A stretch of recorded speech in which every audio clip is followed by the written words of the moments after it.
Hey guys, it's Scott here. In this video, we're going to go over the top 25 matchups for week 4, and I'm going to predict the winners of each game. And we're going to start with Georgia versus Kent State. And I've been very impressed with Georgia this year. I was kind of a little bit against them to start the season. I thought their defense lost a lot of pieces, and I wasn't sure if they was going to be able to replicate the numbers of last year. But defense has been just as good, if not even better than last year. And Stetson Bennett's not been too bad as a quarterback this year. And I don't think Kent State's going to put up any points on Georgia's defense. From a betting perspective, you might want to look at the over under 62. I might be inclined to take the under because I don't think Kent State's going to contribute to that. And Georgia's not really a team that puts up, 60 plus points. So I'll say Georgia wins, but take the under. And next game is Michigan versus Maryland. And Michigan's starting to make a believer out of me. They finally made a switch. J.J. McCarthy, their starting quarterback, a very good five-star player, and the offense is taking a different dimension. And point spread for the game is 17. The game's be at Michigan. I'm gonna say take the spread on this game. I know Maryland's 3-0, but I just think Michigan is that team this year. I wouldn't be surprised if them and Ohio State go undefeated. Towards the end of the year matchup.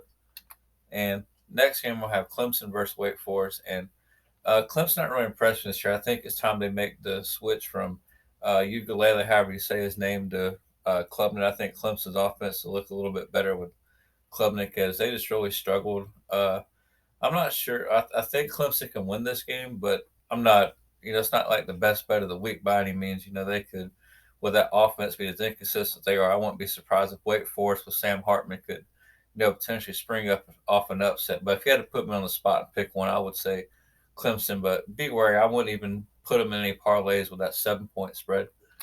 And next game is going to be Penn State versus Central Michigan. And Penn State, I think, is not very good. I think they've had an easy schedule to start the year. We'll find out more in 3 weeks when they should have their battle against Michigan coming up. And I look for them to stay undefeated until then. I do think they handle business against Central Michigan. They're just not very good. But I would stay away from this game from a betting perspective, but I think Penn State can pull it off. And next going to be Baylor versus Iowa State. And I know Baylor's going on the road to Iowa State, but I don't think Iowa State is that great. And I think Baylor can move the football down the field. They went to BYU, played a very good BYU team, and they went to double overtime. I thought they both teams would put up a little more points than they did in that game. But that was also a very tough matchup for Baylor. I think Baylor's a little more battle tested, and I think they kind of got back on track last week. So, they're not favored to win the game, and I'm going to say Baylor can pull it off, even though they're going on the road. And that's going to bring to Pittsburgh versus Rhode Island. And uh, I know Pittsburgh lost their quarterback, to the NFL. They lost their receiver to USC. I've been a little impressed how they responded to start the year. They played Tennessee, took them, all the way down to the wire, and lost by 7. And that being said, Pittsburgh's going to handle business versus Rhode Island. I think when they get to the growing part of the ACC schedule for them, you'll start to see the cracks losing their two-star players. But, Rhode Island's not going to be the team that exposes that for them. And next will be Tennessee versus Florida. And I think Tennessee is going to beat Florida. Florida, this will be their first time on the road. They've had all 3 games at home. I know they pulled off the upset in week 1 versus Utah, but against Kentucky and South Florida, they didn't really look the greatest. Tennessee they just look like they're getting better and better every week. They just gave Josh Heupel a raise. Hendon Hooker's look very dynamic moving the football, and I think Tennessee's going to get this done at home, move to 4-0. That's going to bring me to Texas and Texas Tech. I actually picked Texas Tech a couple weeks ago to spring off the upset at home against Houston.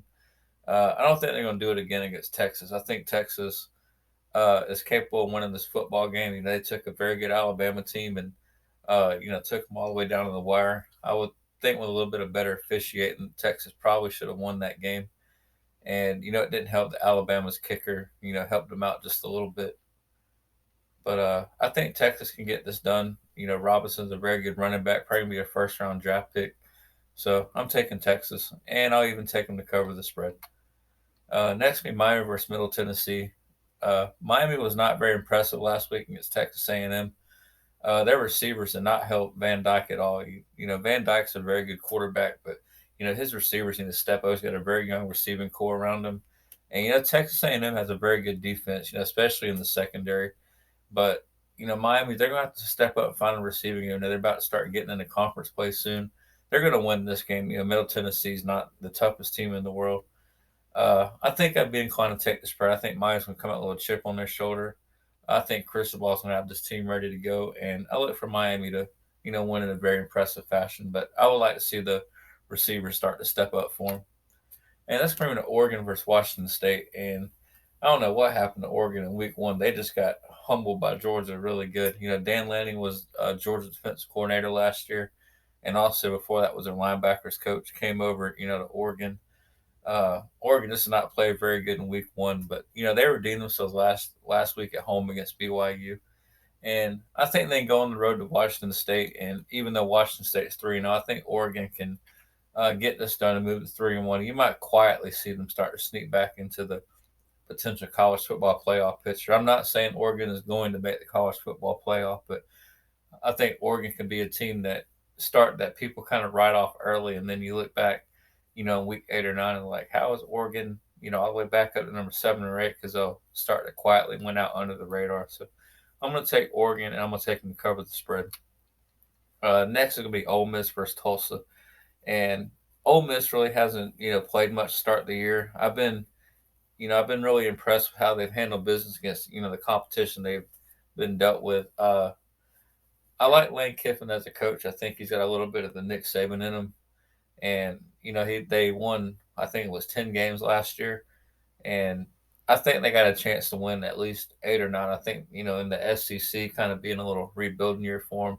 I don't expect them to do just as good as last year. But I think Ole Miss can certainly get the job against Tulsa, and I think they can cover the spread of 21.5. Next, we Northern Illinois versus Kentucky, and Kentucky's they're undefeated, and they did pull off the win against Florida in the swamp. But I've not been totally impressed with Kentucky. Like, I think they're going to win this game, and I'm counting on them being able to come back when the season, as the season goes on and start to become a really good Kentucky team. Now they got some players out right now. They're going to get some players, coming back. Their offense is going to get better. That offensive line really needs to improve, but I don't think Northern Illinois is going to be the team that, is going to be able to expose that weakness. But I think Mark Stoops is a good coach, and I look for Kentucky to win this game. And I think Kentucky, as the season goes on, could be a team that gets talked about a little bit, even though in the first 3 games they've not been the most impressive to me. And that's bringing me to Arkansas and Texas A&M. And both teams have been kind of inconsistent. Arkansas went down 17-0 last week before coming back to pull off the win. A&M lost to Appalachian State, and then came back last week with a big win versus Miami at home. They're going to be at home for this game, and I think I'm going to take them to cover. The 2-point spread. I think Johnson being the quarterback, over Haynes King is going to really help Texas A&M kind of solidify that position. Their offense is not going to be known as the top of college football, but their defense is plenty good enough, and they just got 5 stars all over the place. And I think Johnson can certainly, make Texas A&M's offense capable enough to, get back to their double-digit wins, and maybe next year you can start looking at her for the championship picture. And that's going to bring me to Alabama versus Vanderbilt, and I'm just going to say Alabama. There's no way Vanderbilt can win this. Alabama's just got 5 stars everywhere. Bryce Young, is a Heisman contender, and just Alabama. That's all I'm going to say about that. And next is Wisconsin versus Ohio State. And I know Wisconsin lost last week, so that's going to take a little bit of the luster out of the game. I'm going to be inclined to take Wisconsin again under that 19-point spread. I know the game's in Ohio State, but Ohio State can be kind of inconsistent the last, year and a half. Just when you think they're ready to turn the corner, they wind up playing one of them games that probably frustrates their fan base. And, that being said, Ohio State has all the talent in the world, just 5 stars everywhere. But I also know that, that inconsistent play can come back to bite them from time to time. And I think they'll pull it off in a close one over Wisconsin. So I'm going to go with Wisconsin. Ohio State wins the game, but Wisconsin gets in under the spread. And next, UConn versus NC State. And UConn has a terrible football team this year. NC State's returning a lot of talent. And I just think they're going to beat the brakes off of UConn and, go to 4-0 if they start getting to their, ACC play. And next week, Kansas State versus Oklahoma. And I've been kind of impressed with the job that Brent Venables has done done with Oklahoma this year. I'm kind of surprised to see the spread only 12.5 because I don't think Kansas State is very good. And I certainly think Oklahoma being at home, is going to be able to cover this game, real easy. So I'm taking Oklahoma and to cover the 12.5 point spread.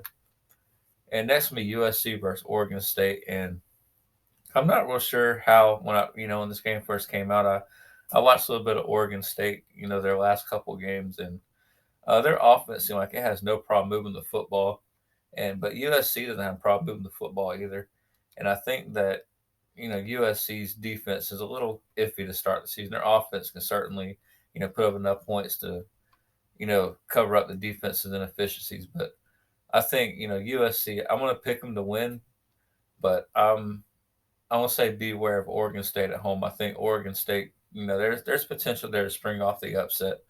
Especially if USC's defense, that they'll give up a lot of yards, but they've also got some key turnovers. If they don't get those key turnovers this week, I think you could see a big time shootout that could potentially not go in USC's favor, even though their offense is loaded.